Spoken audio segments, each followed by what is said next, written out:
All right, welcome into a special crossover episode of Patriots Daily and Patriots Beat. Look at the panel we got. The podcast made it out of the group chat. Alex Barth hosting for some reason.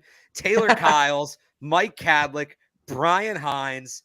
What a squad. What a day as we're coming to you after round one of the NFL draft. The New England Patriots selecting Drake Maye, third overall. We're going to get to Drake Maye, but let's be honest here, fellas. We've talked a lot about Drake Maye the last few months. What I'm really excited to talk about with you guys is what comes next. Because I said this last night, and I believe this, in drafting Drake Maye, the Patriots have had a good draft. I'm willing to say that at this point. The Patriots had a good draft, whatever happens next. What the next 2 days will decide is if they had a good draft or a great draft. But they got a guy who can potentially be a franchise quarterback. We'll see if it works out. We can talk about what will go into it working out. But they needed hope, simply put, and they got a guy that you can put some hope in and you can believe in. I think that was pretty clear from the fan reaction last night. And we'll start with Tayler, because your reaction last night, we now have the infamous Evan Lazar Cole Strange clip.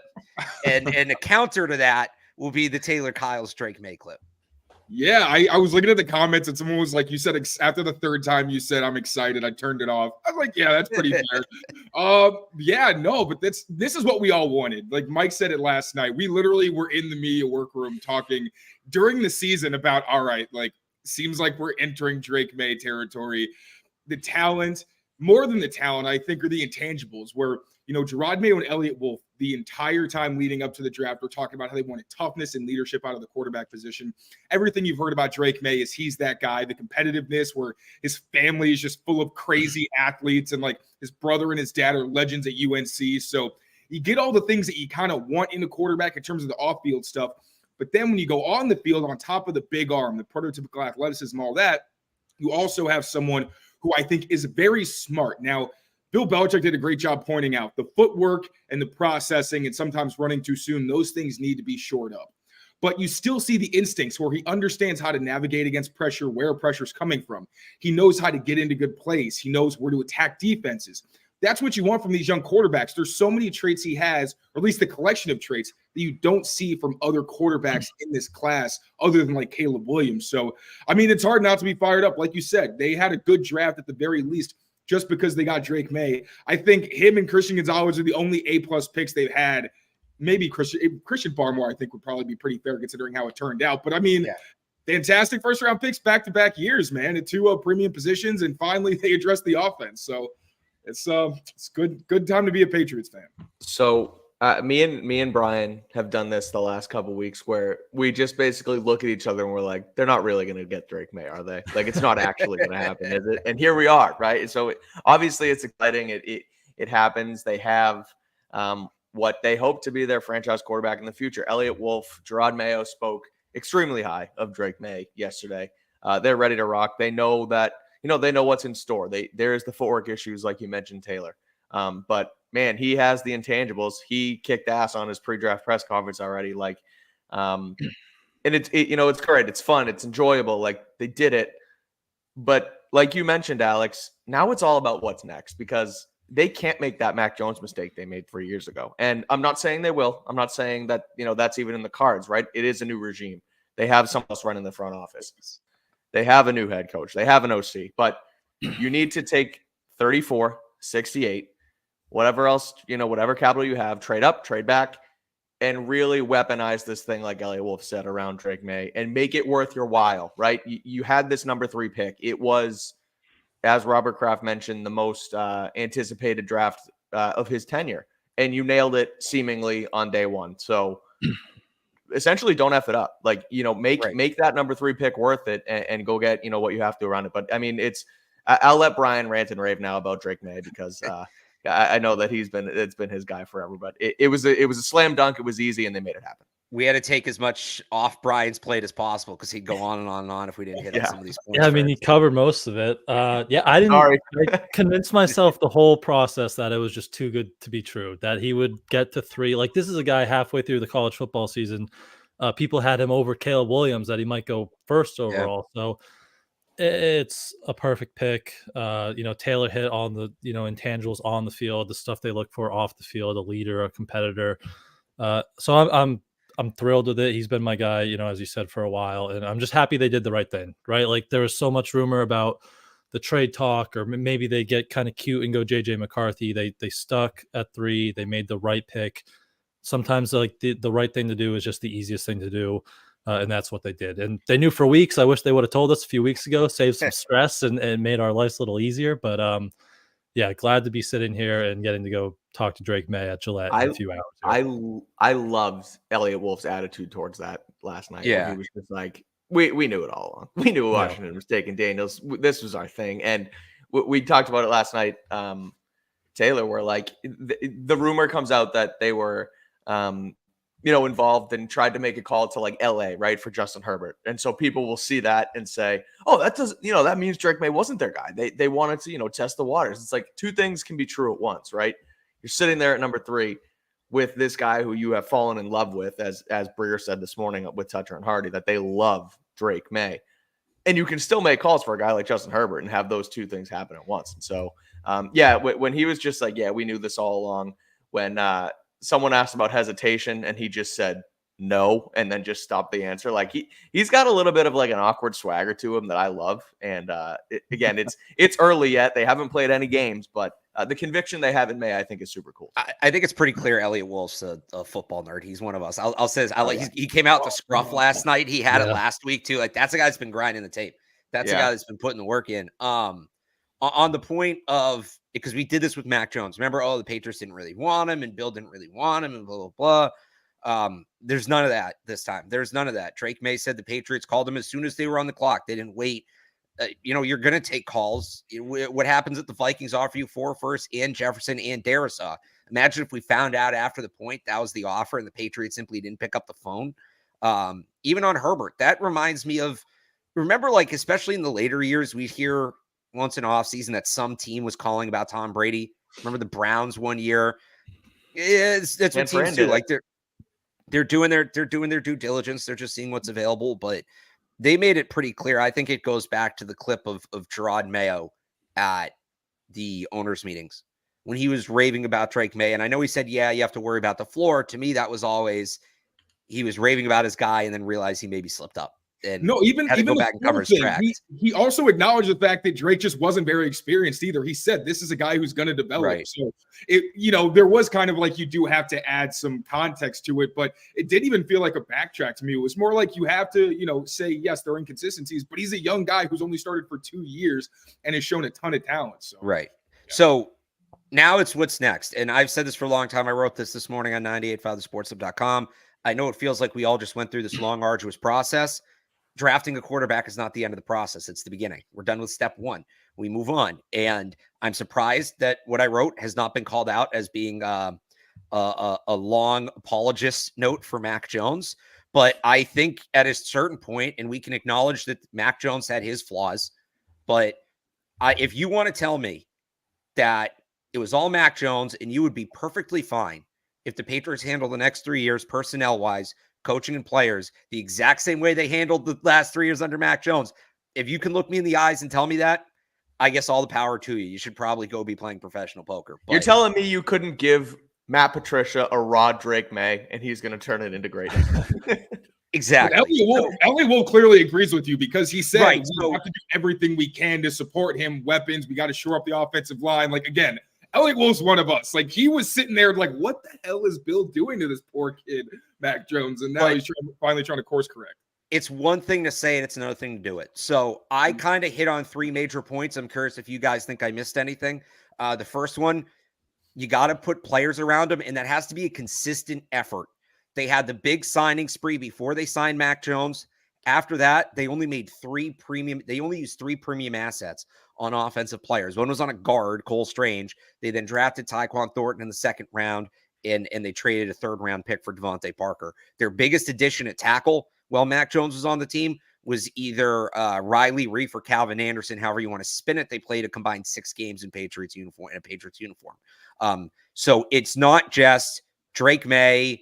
Even if Drake Maye is really good this year and they load up next offseason, that can't be it. It has to be a continuous process of putting talent around him. A quarterback needing talent is not a dirty word. You need to continue to put talent around him. Continuous coaching staff. You need continuity on the coaching staff.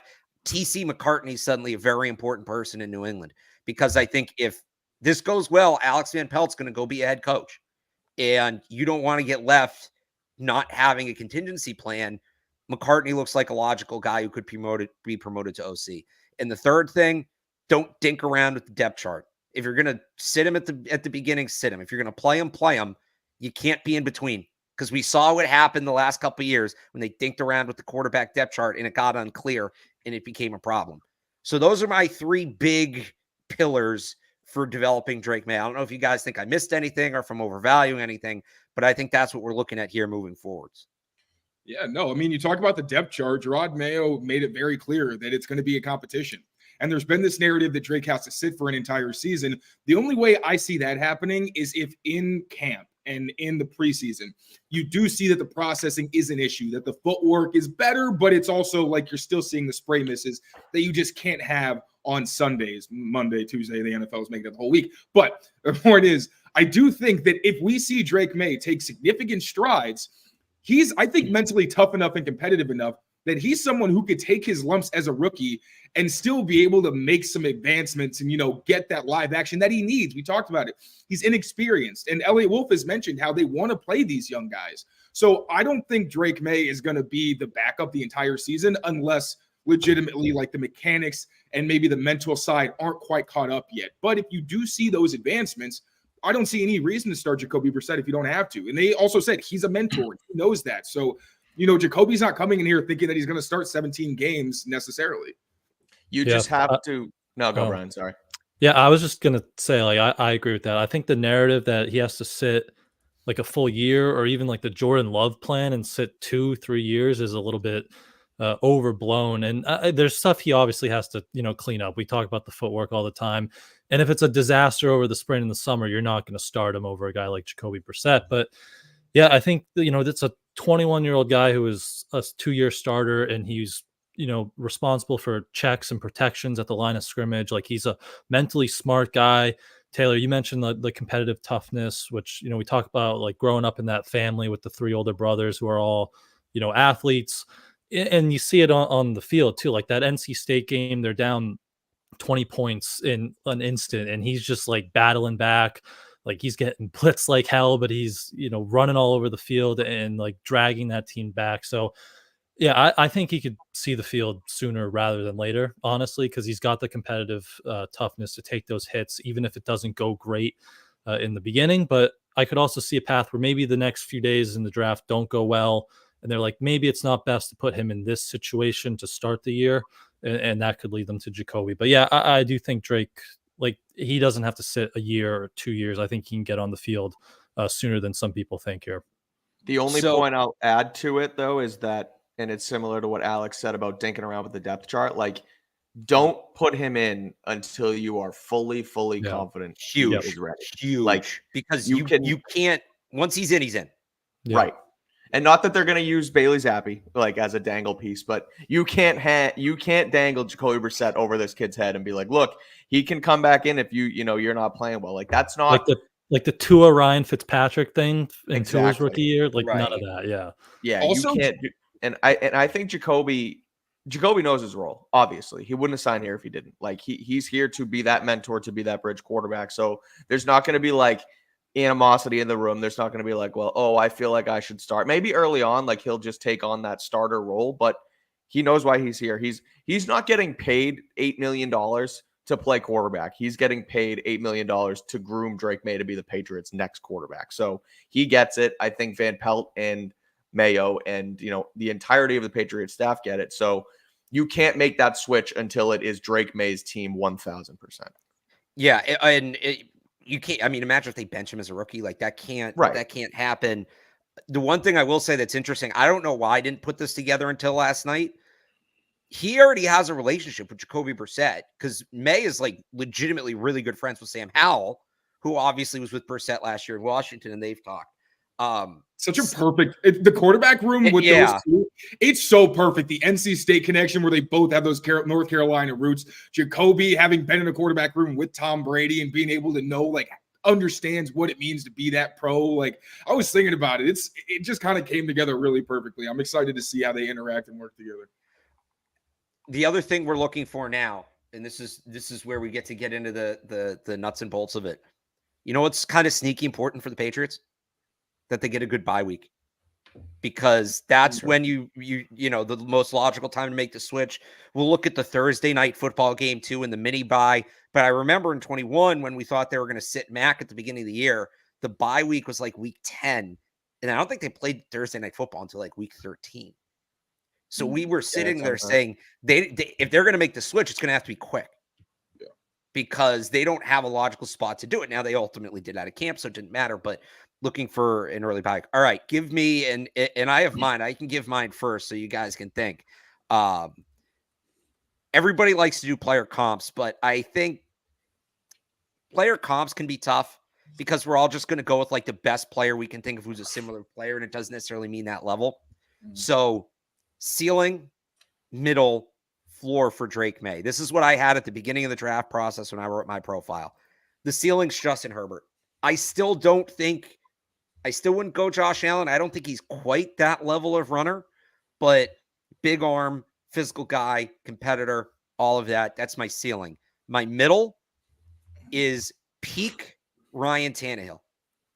Ryan Tannehill, like those 2019, 2020 Titans teams. Remember, they beat the Ravens in the playoffs. I think they beat the Chiefs in the playoffs at one point. And he was just he was like a game manager plus, where he was delivering the ball. He was making throws, but they were doing some things with his legs on some rollouts. And, you know, he was handling contact well.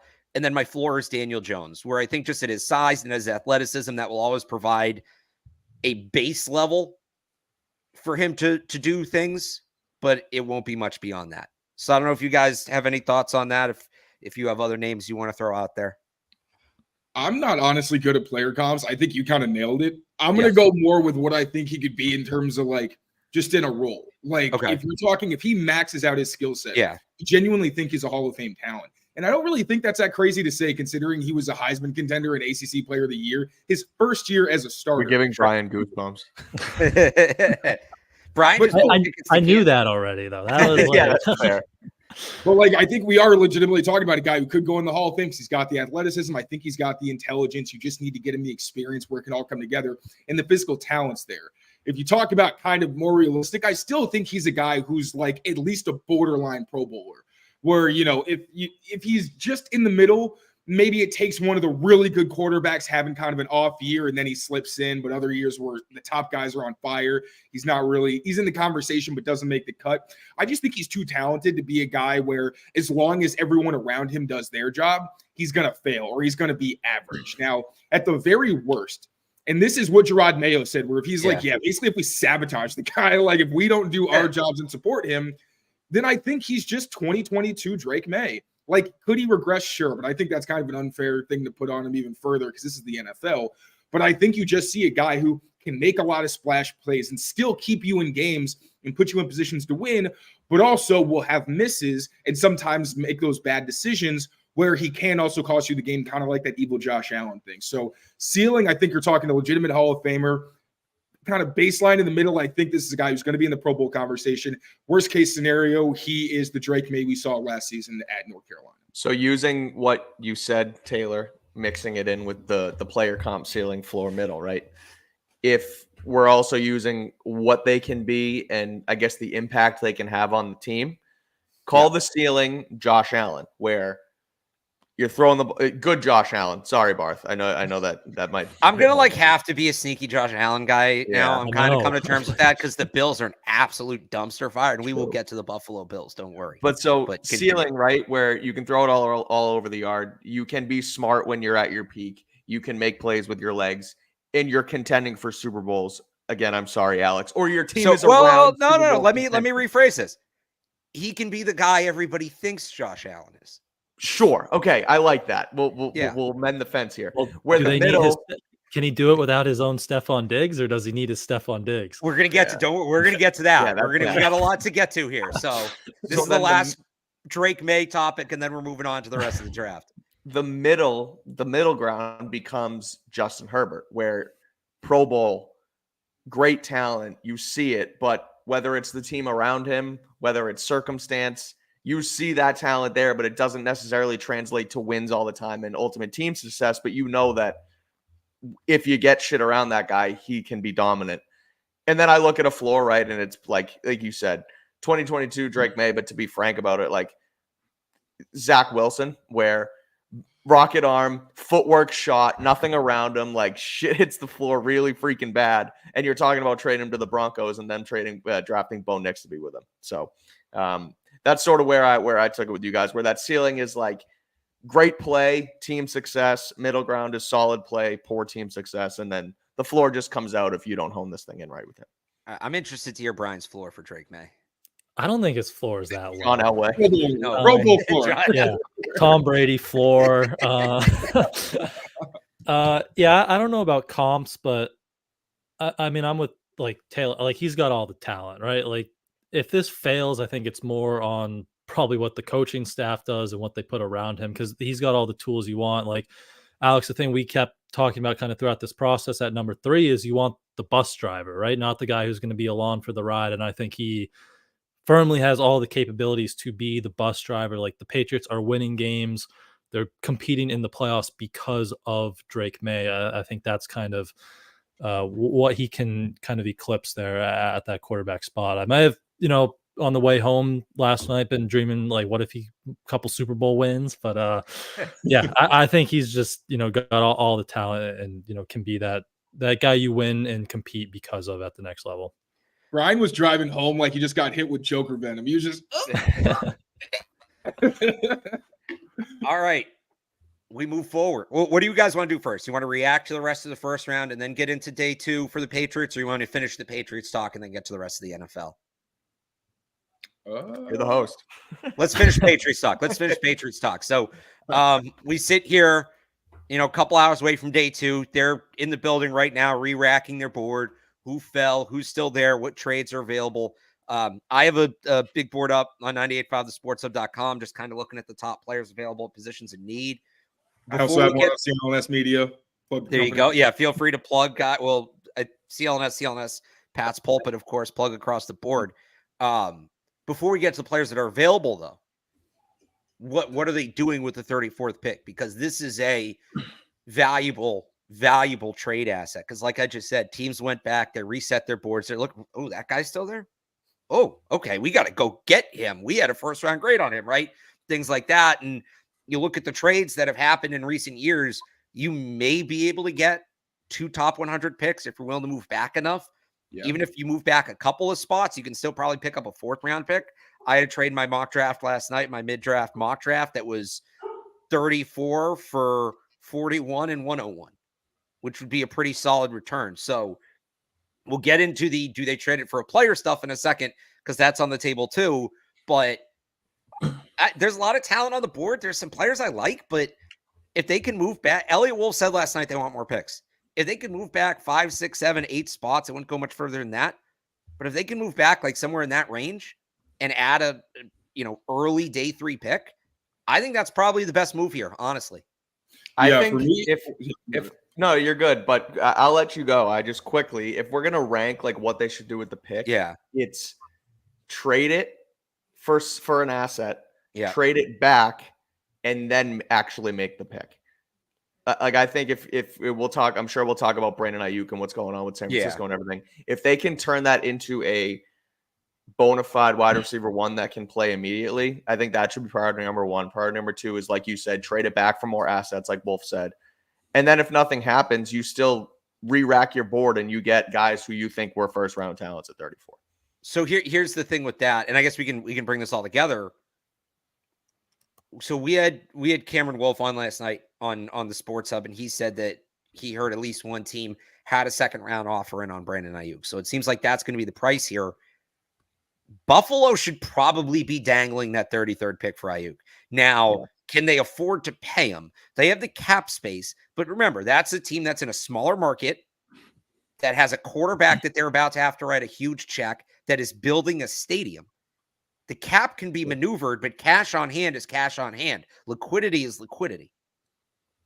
Can they afford to pay Brandon Aiyuk? I don't mind trading 34 for Aiyuk.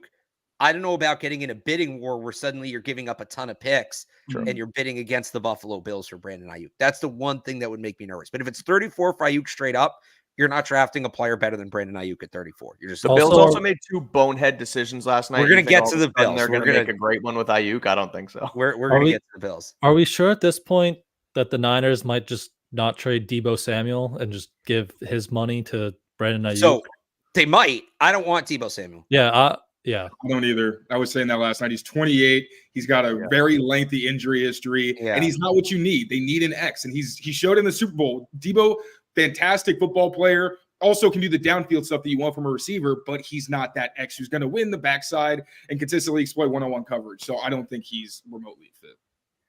So we're all in on Aiyuk for 34. We're all out on Deebo for 34.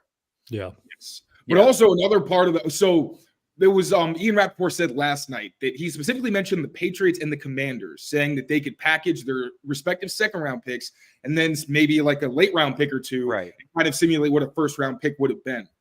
Now, it's interesting because they're only a couple picks apart. It's not like it's this huge gap where the Patriots have a ton of leverage. And with San Francisco, with these veteran receivers, a lot of the time, you kind of give them some option or some say in where they end up going. If you're looking at the Patriots versus the Commanders, one, it would be freaking insane if Adam Peters decided to pair up Terry McLaurin and Brandon Aiyuk in his own conference with Jaden Daniels, who's so good at throwing downfield. I think that'd be freaking insane. But if it is Ayuk's call, he gets to reunite with his college quarterback. He gets to have that 1-2 punch. Like, I think the Commanders would make a lot more sense. The only really advantage the Patriots have is being a couple spots higher, and then the fact they have Kendrick Bourne, who Brandon Aiyuk also knows. That's a big one, yeah. So it does feel like, honest, if he does have say, it's probably going to be him going to the Commanders.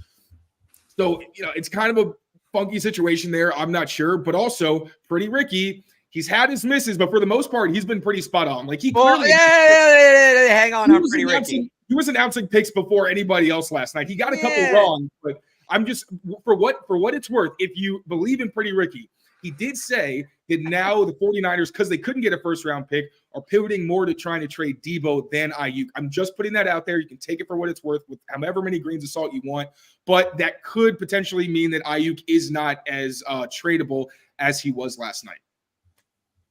So I think they'd rather trade Deebo. That makes sense. Pretty Ricky did the whole Mac always sunny, I'm going to play both sides thing when he said the Patriots would draft Drake Maye and JJ McCarthy. So if you give every possibility as an option, yeah, you're probably right. But let's also be fair. And like Tom Pelissero was reporting that Robert Kraft wanted JJ because he went to the same school as Tom Brady. And then Elliot Wolf is talking to us last night. He's like, yeah, I heard all the reports and everything. And he called them BS. Like everybody, all of these insiders have several things wrong. So let's keep it in perspective. Well, we got to give Tom Curran credit. Tom Curran's been right about a lot of things. So like he's been on a roll. Yeah. So when I saw Tom tweet Drake Maye yesterday, that's when I was like, all right, we've made it. Here we are. All right. So we're all in on Aiyuk at 34. We're all out on Deebo. I do think they'd rather trade Deebo. That makes sense. I don't want Deebo. Should we add T. Higgins to the conversation? So when we had Cameron Wolf on last night, he said the Bengals have been saying no on T. Higgins. Like they're not picking up the phone. That is such an annoying situation. I'm already sick of it. I think they want to maximize Burrow the window right now. Yeah, they want to maximize. I think it's the right call by them, frankly. I think it's the right call by them. If you're going to get a second for him now, have one more year where you're an elite team and you get a third for him as a comp pick, whatever. Yeah, give me like a percentage you think Aiyuk to the Patriots. 35. Really? That high? That high? I thought that was kind of low. I was going to say like 25, 30. I'm about there. The fact that Ian Rappaport specifically mentioned the Pats, I probably would have been more 20, 25%, but the Rappaport thing kind of bumped me up and made me a little. So we know the Patriots have had conversations. I don't know if they've had an offer, but they've had conversations. So this is something we know they've explored. This is not out of nowhere. So and also the thing to consider is that they want an X receiver, and we'll talk about like who they get into drafting. There's not a lot. Xavier Legette was my guy where if he's available and you want that X, Take him or you wait on Javon Foster. I like Keon Coleman. He's not a prototypical X. Troy Franklin, he's better than Tyquan Thornton, I think, but has the same things that scare you. So, if you want that one-on-one guy who's going to be able to exploit those matchups, get Brandon Aiyuk, because there's not really a lot of other people who can fill that role. Brian, how much did it crush you when Ricky Pearsall went last night?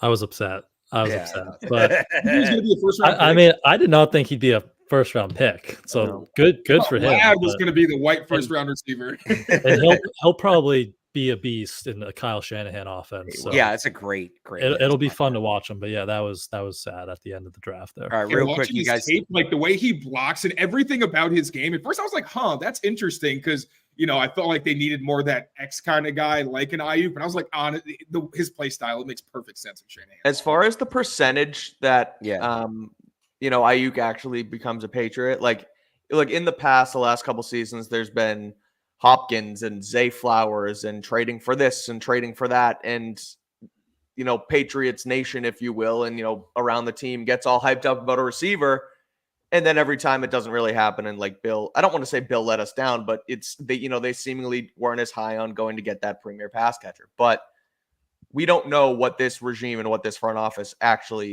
how they want to actually attack wide receivers. So I give a little bit more optimism to the fact that they are making these calls.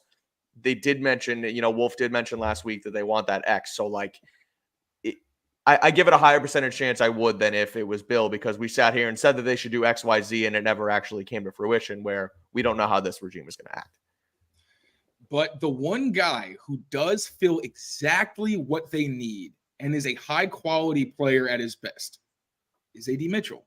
So what do we think about him? Okay, so if they trade back and he's still there, unless they really are worried about the whatever concerns there are, that's hard to say no to. He's literally a perfect fit. So this is a unique draft thing that I hate this, but I've learned to accept it over the last few years. Or wait, Brian, do you have a percentage on Aiyuk?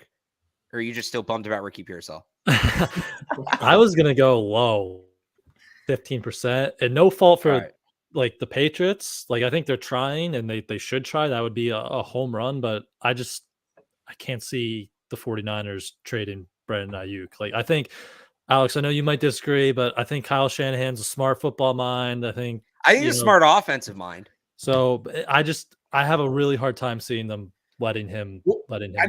I don't really think I feel like that's been the thing where it doesn't make sense to trade Brandon Aiyuk. He's clearly your best offensive weapon other than Christian McCaffrey. It feels more like it's Aiyuk, who's like you exercise the 5th-year option instead of extending me when I'm clearly a beast. Like, from everything that's come out, it seems much more like Aiyuk doesn't want to be there than they don't want, because John Lynch has said we want him to be a careir 49er. So that's why I feel a little more likely, unless they can smooth things out. Usually when you put the money in front of those guys, that gets smoothed out pretty quickly. And on Pearsall, I don't know if you saw CJ Stroud was raving about him last night on whatever broadcast he was on. And that says, but like specifically a quarterback raving about a receiver. Like, Pearsall felt like a quarterback friendly wide receiver to me the whole time. All right. So this thing with the draft that because the first couple of years I did it, and I'd see players I really liked, and they're falling. I'm like, come on, why would you take them?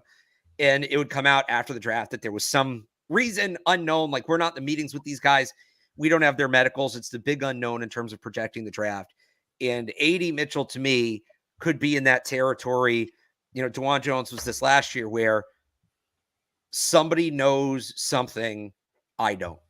And at a certain point, when we all like AD Mitchell as a player, I think we're all fans of his, but at what point do you start to get nervous that there's some piece of information out there we don't know, where if all these teams are passing on him, okay, I also want the Patriots to pass on him, because I think that something's going to come out that we're not going to love, because I'm kind of getting there. Yeah. Especially the Bills, who desperately need a receiver, trading back twice, and they may have just done that because they're poor. But I mean, they're selling a quarter of the team. I'm starting to wonder, and there was some reports about a medical issue with him prior to the draft that teams are worried about. At what point do you start to worry? Okay, yeah, he's still there, but it's too good to be true. He's still here. Maybe they need to look elsewhere. I mean, I look at it, right, and you mentioned the fact that, they fall and fall and fall, and okay, maybe something's up. Maybe they shouldn't go get him. But also there's that threshold where it's okay, let's now go and get him, and it's worth the risk. Like, it's worth that super high ceiling. So, so is that at 34? I guess is the question. I mean, it all depends on what it is. Like, it's hard to know right now. So no, I think that threshold is later on for a guy like AD Mitchell, because if it's that bad and, things don't work out and, whatever the medical issue could be, you then waste 34 and you burn 34 on a position that you desperately need to hit on right now. When are you guys getting nervous about AD Mitchell? Or I can see you guys looking around because this is me rare hosting. Do you want to get the ad and we can come back and we can do the rest of it? Let's get the ad. Let me think. I can see you guys nervous. All right, here we go. Get in on the playoff action and win up to 100 times your money on Prize Picks as you and the world's best players take the game to a new level during basketball's postseason. You can win up to 100 times your money on Prize Picks with as little as 4 correct picks. You can turn $10 into $1,000 with basketball and hockey entries today on Prize Picks, America's #1 fantasy sports app. Prize Picks is the best way to get action on sports in more than 30 states across the country, including California, Texas, and Georgia. I personally love Prize Picks because they're super easy to use, easy to navigate, and they offer injury insurance, so your entries stay live even if one of your players gets injured. Quick withdrawals, easy gameplay, and an enormous selection of players and stat types are what make Prize Picks the #1 fantasy sports app. Download the app today and use the code CLNS for a first deposit match up to $100. That's code CLNS for a first deposit match up to $100. Prize Picks. Pick more, pick less. It's that easy.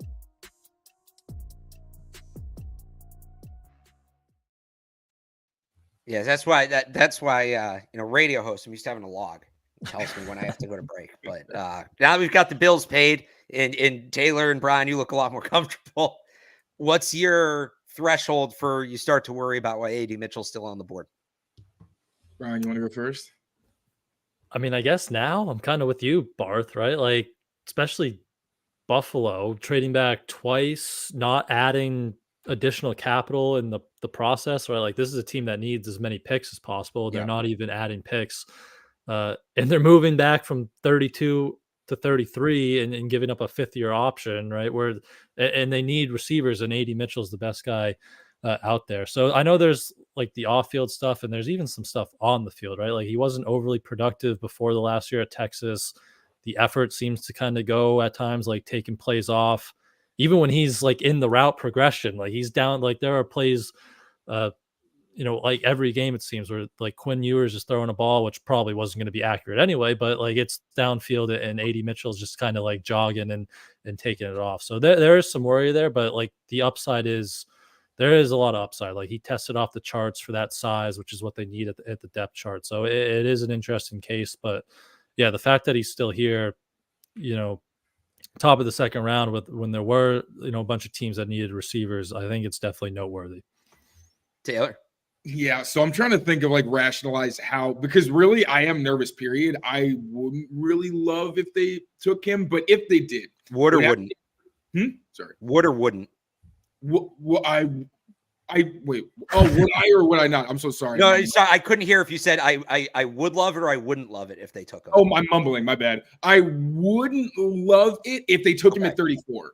My thing is, like, regardless, unless they love like Kingsley Suamataia or Patrick Paul, I think they should trade back, because I think you can still get one of those guys and get a quality tackle. Just because I don't love the receivers at this part of the draft, really. Yeah. But if you end up trading back, Kingsley's gone, Patrick Paul's gone, and AD's still there, that's where I'm like, all right, I'm a little more open to it, because he's clearly the most talented guy at a position of need that you have, still at a premium spot where it's not necessarily drafting for need. And the case for AD Mitchell is he thrives at doing all the hardest things. The hardest thing to do in football is consistently win those one-on-one matchups. He was not getting spoon-fed any production at Texas. Like, he was the guy who wasn't getting any screens. Like, also, like Quinn Ewers didn't really help his case much either. A lot of inaccurate passes, things like that. But I do think with the things that the Patriots need, even if he struggled against zone coverage, which like statistically is really where his game kind of falls off, And then the on-field stuff. If you think you've got a system in place where Tyler Hughes and Tyquan Underwood can be like, hey, man, this is the NFL. You cannot be jogging. You cannot be taking plays off. If you do, you're just not going to be on the field. And that's what it is. You also, to be fair, have a very good wide receiver room in terms of veterans. Everybody loved KJ Osborne coming out of Minnesota. The reporters, players, everyone raves about his character. Kendrick Bourne wants to be a captain. Kendrick Bourne, like, you've got guys around who can be like, hey, man, this is how you do it. This is how you can be a professional. At the same time, this is a rebuilding franchise where they talk about character and, the competitiveness and all this stuff. So there is some concern. Is he going to fit? And this is relatively high capital that we'd be spending on this guy. What kind of message does it send? They also, to my knowledge, or I think public knowledge, haven't done a lot of work on him in terms of like bringing him in and meeting with him, which also kind of makes you feel like, well, they may not really know a lot about his background to be comfortable with the pick.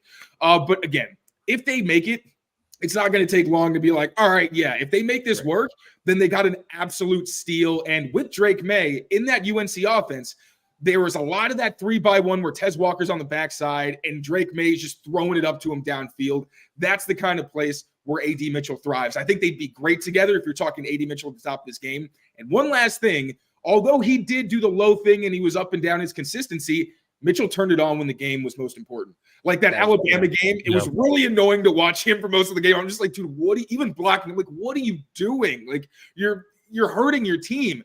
Then fourth quarter, dude flips a switch and is uncoverable and is just toasting guys. So if he can extrapolate that and become that every down, you're looking back at this draft and saying the Patriots completely turned their offense around in the first 2 rounds. So didn't he have touchdowns in every single college football playoff game he played in? Yeah, he did. Yeah. So he's like a big moment player. Yeah, definitely. When the Patriots went to Texas Pro Day, they met with Xavier Worthy and Jatavian Sanders. He was the one guy they didn't meet with. You did mention in there Tez Walker. And by the way, so to answer my own question, if they can trade back and get another top 100, so you move into the 40s and you end up with like a pick in the 80s, I'd probably take AD Mitchell around the 40s. I'll admit I'm getting skittish the fact he's fallen this far. It is interesting, like you mentioned, that teams, wide receiver needed teams traded out of having that 5th-year option. Somebody knows something we don't. Yeah. But regardless of that, because there's other receivers on the board, and I want to get to them, but we sort of talked during the process about Tez Walker becomes inherently more valuable for the Patriots if they draft Drake Maye. Do you think there's a chance that they go tackle or something else here, and they know they have Tez Walker in their back pocket at 68, and they want to get those guys reunited? Taylor, you seem to either love that or hate that. No Tez, please. Like watching the film, it really stood out. No Tez. If you want to talk about AD Mitchell's effort, I think that Drake threw like 2 or 3 interceptions that were because Tez Walker didn't come back to the ball. And there were so many times where Drake would miss him, and he's like, I texted you guys this. He's like throwing his hands up and like pouting. I'm like, bro, relax. You are not the guy to be getting all like pouty because somebody didn't throw you an accurate pass when you're not even helping your quarterback. Like, honestly, I could not. And plus he's like a one-trick pony. I will say he did do really well against zone. Where like it's a good one trick. But yeah, he's got one trick where he's vertical. He does do a really good job sitting in the soft spots and zone coverage. That was another thing that stood out. I was so frustrated watching Tez Walker. At least AD, there's so many times where you're like, okay, yeah, this dude's still crazy. Like, it's annoying sometimes, but he's a dog. I don't think Tez Walker's that guy. I think all the interest they showed in him was to get a better idea and a better feel for Drake Maye. I don't think it was because they were that interested in him. If they were, I'll eat my shoe, whatever. But please, somebody clip it live on Draft Central. Oh my god, I will. So what I'll say about the tackle wide receiver thing is, whatever way they skin the cat, whether it be quarterback at 1, tackle wide receiver, or wide receiver tackle, vice versa, this is what they have to hit. It can't get too cute. Like, we talked about it last year when, okay, you hit on Gonzo, round 1, cornerback was a need, great. And then it got to 46, and then it got to whatever they were at last year, I don't remember, 70-something, and they went defense. And it's like, okay, when are they going to actually fill these holes of need? And look, I get that, there's, at this point, there may be more wide receiver talent than tackle talent, Worthy at, 34 than 68 and vice versa. But in some permutation, you have to hit tackle and you have to hit wide receiver today, whether it's a trade, whether it's, actually drafting these guys. But I guess my preference, the preference should be to get wide receiver. I think it's more important. I think it's inherently more valuable to your team. But one way or another, hit on tackle and hit on wide receiver before we reset this thing on Saturday. All right. So before we get to the rest of the draft, did you see the Jacina Anderson report? No. So Jacina Anderson reported that the Patriots had preliminary trade discussions on Deebo Samuel prior to the draft. She said, in general, when teams explore potential transactions with other teams, finding middle ground on compensation can be challenging. There are always many considerable factors on why the price should possibly be one thing or another. So these were talks that happened a while ago. So I guess they are interested in Deebo. But like we talked about, I feel like he's not a great fit for what they need, but still a talented player. So the interest does make sense. But honestly, I'd rather you just take a young guy that you think can develop into a good player than capital on Aiyuk or Deebo. All right, that's an interesting one though. But so I think we all kind of like the trade down idea. Maybe trading it for Aiyuk. Are there one or two players though that you would want to stay at 34 for? Who are the guys you look at 34 that no, don't move down, just take him, he's too good? Is it too tempting to pass up on like a Cooper DeJean there? So I think they like Cooper DeJean. He can play boundary cornerback. He can also play free. They're going to be like riots. The third biggest position to need, according to Bill. So, well, he can also play free safety, and that allows you to play Kyle Duggar in the box and maximize him. He's basically a wild card to finish off whatever you want your defense to be, whatever you need the identity to be that week. He, through playing a variety of positions, can allow you to do it. I also think the Bills really like Cooper DeJean. They met with him multiple times, and they seem to just be trying to piss Josh Allen off. So maybe he's gone at 33. Special teamer, new kickoff rules. I see that in the chat just now from Jeff. Alex, in our mock, I was gaga for Cooper DeJean. Like, if they didn't have offensive needs, I'd be like, no brainer, take him. He fits so many things that they need. But I don't know how you justify not taking a receiver or tackle when in the fourth round, there's going to be a steep drop off at both of those positions. I think they're going to trade back, but it wouldn't be the most surprising thing to me if they take Cooper DeJean. Yeah, just bad optics, though. Bad optics. That would not go over very well. I think people would eventually figure it out if they did find some way to adjust receiver and tackle with good players. But man, that's really tough to explain. When you just said yesterday that you need weapons and you need to shore up, he didn't say anything about defense. Elliot Wolf, he said shore up offensive line and get more weapons. So that would be a very weird decision. Although obviously, I love Cooper DeJean. I think he's a great player. But yeah, that would be a bad look. Brian? I'm kind of with Taylor there. Like, he's a come down. Really good player. Like, he'd absolutely be worth the value at 34. He probably should have been a first round pick. I'm surprised he's still there. And he'd be a really fun piece to add, to the secondary with, the safeties that have all the versatility, with guys like, Mapu, John Jones, guys that can play all around. If you add him, like that would be a real, like, just chess pieces all over the board. But yeah, first, I expect him to trade down again, kind of to start. So I'd expect him to go within the first 5 or 6 picks in the second round. But then, you got to address tackle and wide receiver at some point here. The pick is so valuable, like you said before, Alex. Like, it's 3 was super valuable, but you can't move off it when a franchise quarterback is there. Now, the reset comes and they look at these guys and you don't only have 10 minutes to make a pick. There's not as much of a scramble now. You have this little bit less than 24-hour window to figure out who's there. 34 is a massive, and they mentioned wanting to accumulate more picks. Like, if I had to, as a betting man, if you can go to Prize Picks and bet on this, I don't think you can, but go and it's daily fantasy. It's not. Yeah, that's true. But regardless, go and the daily fantasy partner of CLNS Media. There's a dog in my office. Figure it out, Mike. Anyway, he heard you get the sponsorship. He heard you get the sponsorship, Ron, and he's yelling at you. Yeah, seriously. But yeah, long story short, I would expect them to trade out over actually taking a player here. So if they stay, I think it's 1 of 3 players. I think it's Cooper DeJean. I think it's Kingsley. I think it's Troy Franklin. What about Johnny Newton? I don't think they're going to take John Newton at 34. Okay. If they were to move back, I could have saw it being drafted in the first round. He's a good player. I look at what their preferences have been this offseason, I look at the rest of the draft. I don't think they're going defensive. They're going to have other chances to add defensive tackles.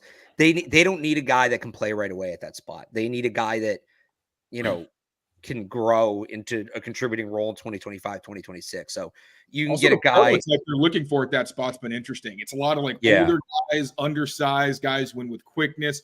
Not a ton of those like Lawrence Guy, big stout, just hold up at the point of attack, which makes sense because they said they wanted better pass rush. So I think, we've been wondering, is there going to be some kind of schematic shift? And the players have been like, no, it's pretty much going to be the same, maybe more aggressive. That is one. Even with Armand Watts, you're kind of seeing he's a stout guy, but he's really more quick than he is stout. So just wanted to kind of touch on that because they had, I think there was reported that they had some interest in Logan Lee, like Christian Boyd's another guy, Jaden Crumity, like they're all kind of in that similar kind of mold. So yeah, Newton's a really good player. Don't get me wrong.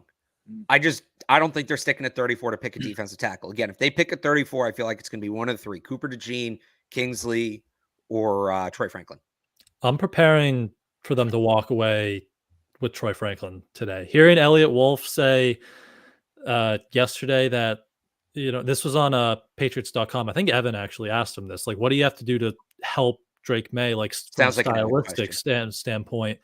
And he said, like, Drake Maye is a really good, vertical thrower, can get the ball downfield. So we want to add speed at the position. And that's kind of Troy Franklin. He can get downfield. Had a lot of success at college, like downfield in the middle of the field where Drake Maye really thrives. So they had him in for a 30 visit, I believe, too. So they've had interest in him. I know there's comps to Tyquan Thornton, which kind of scares me. I think he's obviously a little bit better of a player and a prospect. He's a better mover. That's the big difference. Tyquan was a pure linear mover.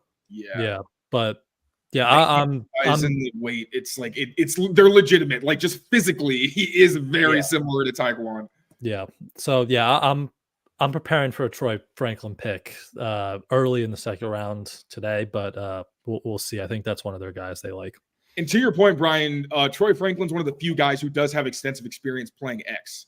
That's another big thing where he can play on the boundary and do all that stuff. But it's just like at 34. If you're going to take Troy Franklin, get more capital. Just because it's a risky pick. I don't think you can have the Tyquan Thornton experiment. See that every time he has to go up and get a ball and then falls down, he gets hurt. Like I just don't see how you stick and pick and feel good about that. So the Tyquan comp scares the shit out of me, and it's just, I guess it's just nerve wracking for the Patriots to draft a wide receiver again, and it's a new regime again. I said it with the fact they were going to, potentially trade for a wide receiver or what have you. So you kind of have to reset your expectations. But at the same time, there's been so many misses at wide receiver here. So every one, you're going to bite your tongue a little bit and be like, is this actually going to work out?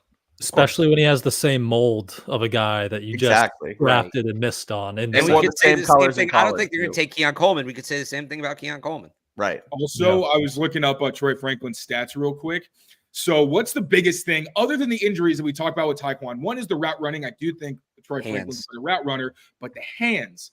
Troy Franklin had 9 drops last season.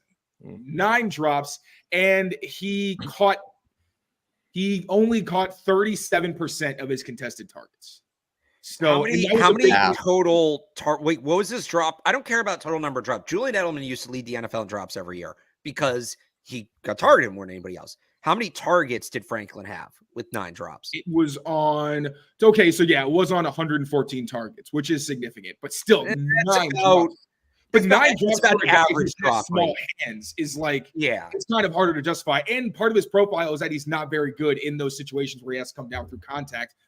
It's Tyquan's whole thing. Now, ideally, he's not going to have to make a lot of contested targets because he's going to get so wide open with the speed. But at the same time, like the parallels are way too stark to just assume that Troy Franklin's going to end up being better. All right. We got plenty of Patriots takes out. Can I throw one more receiver we haven't talked about? Ladd McConkey. Yes. In, out on Ladd. I'd be in. I don't think you need him at 34. He's also a guy, as crazy as it's going to sound, I think you can move back and get him at 34. But I also think the Bills could take him at 33 just because Cardinals just took a receiver. I don't think the Commanders are going to be in on a receiver. You do have the Chargers at 37, but after that, you have the Titans, Panthers, Commanders again. So there's a run of teams that seem pretty set at wide receiver, just working around the Chargers there. I feel like the Patriots, if the Bills don't take the guy, you probably do have some runway. Yeah. I'm okay with Ladd. I'm okay taking a shot on Ladd. I mean, it's a little bit redundant with what you have on offense, but I'm also it's redundant, but he has a higher ceiling than basically everybody in the room. And I'm not, Kendrick Bourne's coming off an injury. He's a little bit older. Like, KJ, he have a higher ceiling than in the Patriots room. I thought you meant in the Patriots room. Like he can turn into, the next guy here, and it doesn't really matter if he overlaps because I'm okay with moving on from a KJ Osborne and a Kendrick Bourne. So Bub Means or Jalen Coker at X, Ladd McConkey at Z, Pop Douglas in the slot in the next 10 years.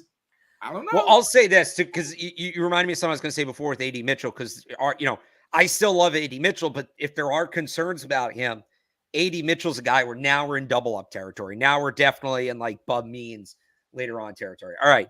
Good double up. That's a really good way to hedge your bet, to be fair. I would be very okay and with the Patriots luck, Bub Means will become a stud and AD Mitchell will be out of the league in 3 years. We all have plenty of Patriots content. Tayler and Mike on CLNSmedia.com, Brian on patspulpit.com, myself on 985thesportshub.com. I do want to real quick here, because we are already pushing an hour. There's shocker. There's 4 of us and we like to talk. Just real quick, give me your best move and your worst move from round 1. I'm going last. Let me check the website. I'll give you mine. Well, you guys think. My best move, this is going to sound crazy to a lot of people. Here we go. I think the Vikings had a tremendous draft. Yeah. And I was so out on McCarthy the whole time. I get that, but I think people misinterpreted what I was saying. JJ McCarthy was going to be a product of his own environment wherever he went. And he's in a great environment in Minnesota. They didn't have to give up a ton to get him. They were patient. They played the board. They had Dallas Turner too, who is a hell of a player. He fell, and they keep their future first. So I think the Vikings just did an outstanding job in this draft. I think they did fantastic, and they should be a contender in the NFC.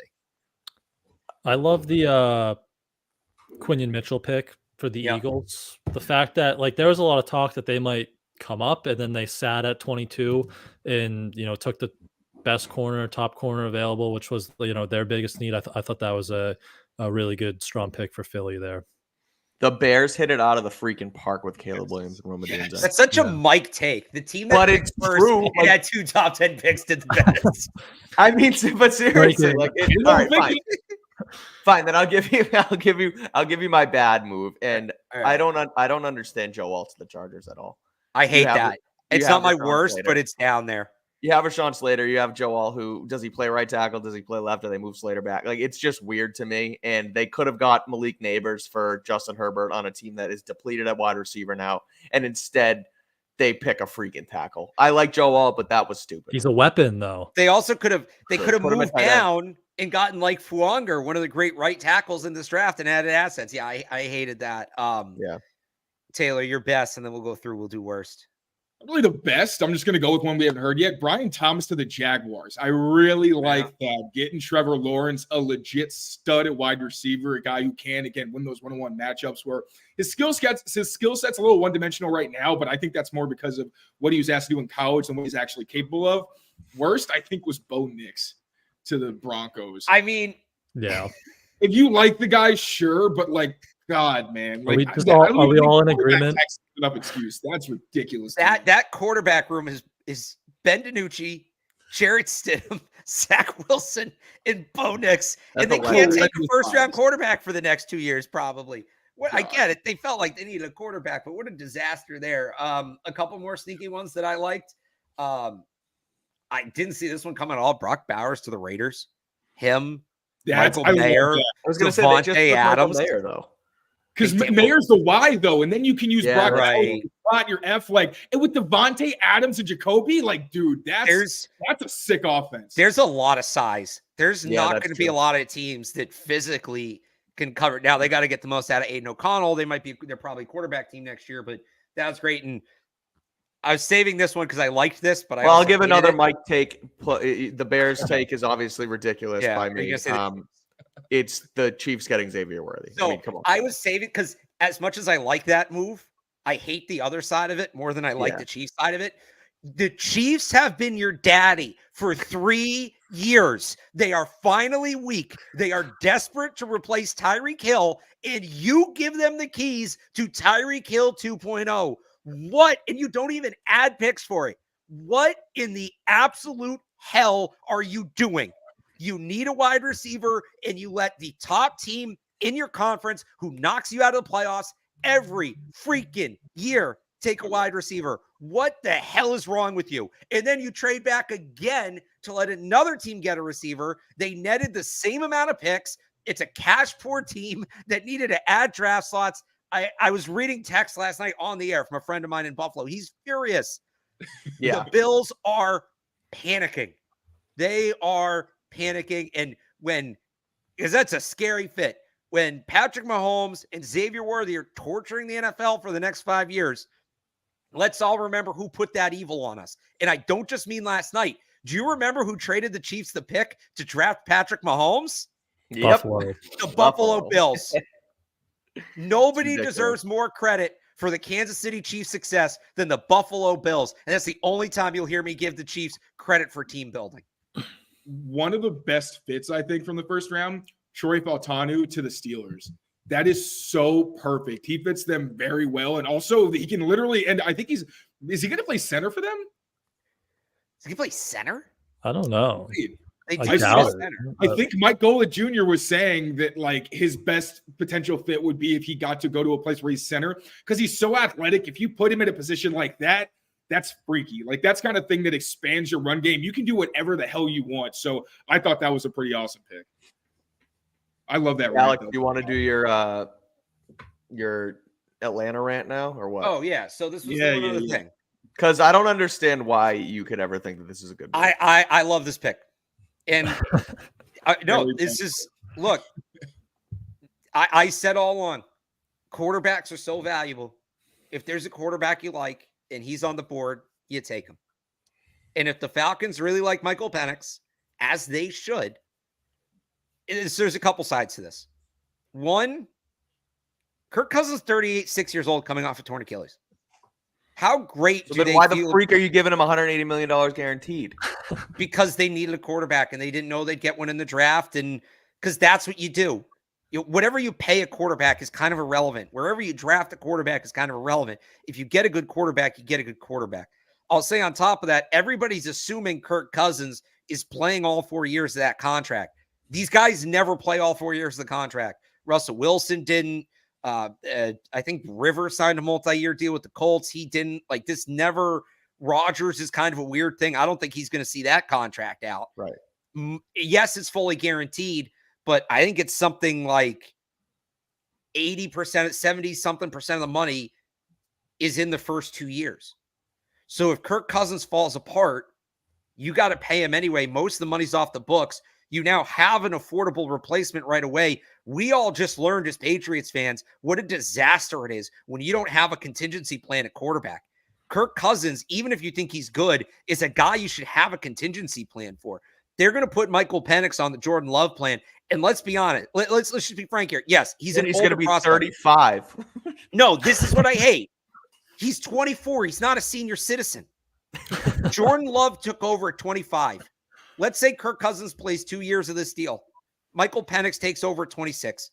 That's not that old. So worst case scenario, Kirk Cousins' Achilles is an issue, and you have another guy instantly ready to go. And it's seamless, and you don't have to go back in the quarterback carousel after giving this guy a bag. Best case scenario, you get to develop Michael Penix for 2 years, put him on the Jordan Love track, and he takes over when he's 26, which is not as old as it sounds. The only thing I don't like, realistically, the best case scenario for them would be Kirk playing the 4 years and then turning it over, and then he's 28. All right. Is it the best case scenario? I don't think that's the best case scenario. No, it is, because best case scenario, you get most of your money. 4 years. I think here's the thing. taking over after a couple of years is the best case scenario. If he plays all 4 years, for the money though, the best case is like if he plays all 4 years. Plan. If he plays all 4 years, he's playing really good, and you're getting good quarterback play. Who cares? And maybe you flip Michael Penix. Maybe you get something for Michael Penix. Maybe he lights it up in the preseason. You could have got them. You could have added another offensive weapon. You could have got Dallas Turner. You could have their roster. I think their roster is more complete than people give. That's the credit thing. No, I agree with that, but you could have added even more. Look at And the also pass with rushers age- that fell to day 2. Maybe they move up and take Jerry Newton today. I guess. So And also with age for quarterbacks, it's very overrated, I think. If you're like, it's one thing if you're a rebuilding team and you take a guy who's like 26, then it's like, all right, or 25 or whatever. That's when it's like, I don't know if you really want to do that. But if you're a team that's already ready, and, obviously if Kirk Cousins gets hurt, he can step right in and immediately have success. And he's old, but quarterbacks are playing to like 40 now. So realistically, that's still 10 years of quarterback play in Penix's career at least. I'll add this too, Mike. You're a Jimmy Garoppolo guy. And it's the 8th pick, not the 2nd round, but it's essentially the same thing. Jimmy was older. Jimmy wasn't going to take over till he was 25, 26, 27 years old. And the Patriots traded him, which the Falcons always have as an option. The only thing I don't like about this is I love watching Michael Penix play football. We probably won't get to do it in the regular season for a year or two. Yeah, my thing was I like Penix. I don't like Atlanta taking him at 8. Look, I would have rather he went to Minnesota, just as somebody who wants to see him succeed, but I think he can succeed in Atlanta, and I think it's a good pick. I think I will never call, just philosophically, drafting a good quarterback under any circumstance is not a bad pick. Is it the best pick? Maybe not. And I'm not saying that was the best pick for Atlanta, but I'm not going to sit here in a league where nobody can figure out quarterbacks and say a team that drafted a guy that I think is a good quarterback was a bad pick. That's just not how the NFL works. And you know what? If it works out, let's say in 3 years, say Kirk Cousins is a good year this year, falls apart next year, Penix takes over, and they're still competitive, you're going to start seeing all the teams with good quarterbacks over the age of 30 taking quarterbacks in the 1st round. It's going to become the trend. So I like the pick. I do. The Revolutionaries, Trailblazers. Terry Fontenot and Arthur Blank having that conversation was hilarious. So funny. Especially all the demonstrativeness, and it's just like, oh, he's really getting in the weeds trying to save his job. Yeah. All right, before we go here, because we got to get down to Gillette and meet Drake Maye. Yeah, we do. Brian, one question. You get one question to him, okay? So control yourself. The one player you want to see him walk away with on day 2. Give me one player you want to see him come away with. 34, trade down, whatever. I guess you can say Brandon Aiyuk if you want. The one player you want to see him come away with on day 2. For me to react like I did yesterday, it would have to be Aiyuk. Yeah. I like the guys that are on the board right now. I don't love anybody. The closest thing would be Kingsley Suamataia is my guy after maybe you trade that. It's Aiyuk or a T. Higgins. That's the like Lowe says in the thing. Right, if they don't make a trade, who's the guy? Who's the guy that you want to see him come away with? AD Mitchell at 34. They need receiver talent. They need to get a receiver. I know we just did the whole thing with the injury and the trade back, whatever. But if they ultimately land him, I'll be excited for the ceiling that he has. Just like we're excited about Drake Maye's ceiling. Brian. I would be pretty excited. I love Ladd. I'd be excited about Ladd. And I would be excited if they went the Cooper DeJean route. I think that would be really fun. I know it's not what they really need, but he's such a good just player. I would be excited about that. And then maybe they take an edge rusher at 68. Austin Booker season. I'd say Kingsley or Cooper DeJean. I would be more excited about Cooper DeJean, but I would also be annoyed at the amount of explaining I'm going to have to do to tell everybody why it's a good pick. Kingsley, the only tough thing I'm going to have to do is finally learn how to pronounce his last name, which I will do. Suamataia. I kept forgetting where that extra syllable was because I was saying Suamataia. Kingsley Suamataia. It sounds right once you actually get it. I was saying Suamataia for the longest time. I feel like an ass. That feels like the chalkiest pick. All right, you got it. You drafted a quarterback. Now you got to protect his blind side. 100%. We're good here. We move on. We roll. But we're gonna find out. There'll probably be some chaos. Everybody go down the line. What do you got going on tonight? So Mike and I are going to be back on with John tonight talking just live draft. We're going to be probably doing a little bit more talk, but recap just briefly, then get into what we want to see. I'm sure we'll touch on the pieces that we dropped. I dropped one this morning talking about the Patriots' best available receiver and tackle options because those are the most likely picks that they're going to have on day 2. That's what we got planned. I believe Mike Giardi is going to be coming on tonight. We might have Dakota Randall. It's not locked in yet, but fun guest. It's going to be a good time. Yeah, tune in to Draft Central. We'll have covered on CLNSmedia.com as well of everything that happens. So, you're all here, 3,000 of you. Subscribe to the channel, and me and Taylor will be back tonight. So, Brian. Yeah. patspulpit.com, tons of Drake Maye stuff on there now. We'll have a big board, and then obviously, whatever ends up going on today. And then we'll be back at some point on this channel to break it all down over the weekend. So make sure you subscribe, turn your notifications on, follow along. I'll have stuff on 985thesportshub.com, and I'll be on with Joe Murray throughout the night. It's not, so I'm just going to be popping in and out, when there's news. So 985thesportshub, 985thesportshub.com. We're also live on YouTube now on 985. You can check that out. So great stuff, guys. This was a ton of fun. Crossover episode. Oh, yeah. I think we all got, it's tough with 4 people in only an hour. So we all got figure about 15, 20 minutes. I think we all used ours for the most. How's everybody feeling? How much sleep did everybody get last night? Not much. So we heard the dog that's barking. We're watching my fiance's parents' dog, and so she was like all over us all night. The dog, and so I didn't sleep at all. It was tough. I think I put my head to the pillow at probably about 4:15. Jesus Christ. And You I got texted me last night, and I rolled over. I was like, "Why are you still awake?" That's Ahmed I almost hours. called you. I almost called. Oh, so Ahmed started retweeting my stuff. Me and Evan have like a call we do every night after the first round of the draft, and That's cute. it started in 2022 when I called him, and I had to hear him rant about Cole Strange. I had to get his off air thoughts on Cole Strange, but we wrapped that up at like 2, and then I kept going. I was tempted to call him back, but so I got like 5 hours. That's pretty good for a draft. That is pretty good. I think Ahmed probably just took a nap. Genuinely. Ahmed's also dead asleep right now. Yeah, We're all awake. He should have just slept at Gillette. Like, I was tempted, man. I was tempted because we got to get down there again. Drake Maye talking at 1:00, so we'll all have coverage of that.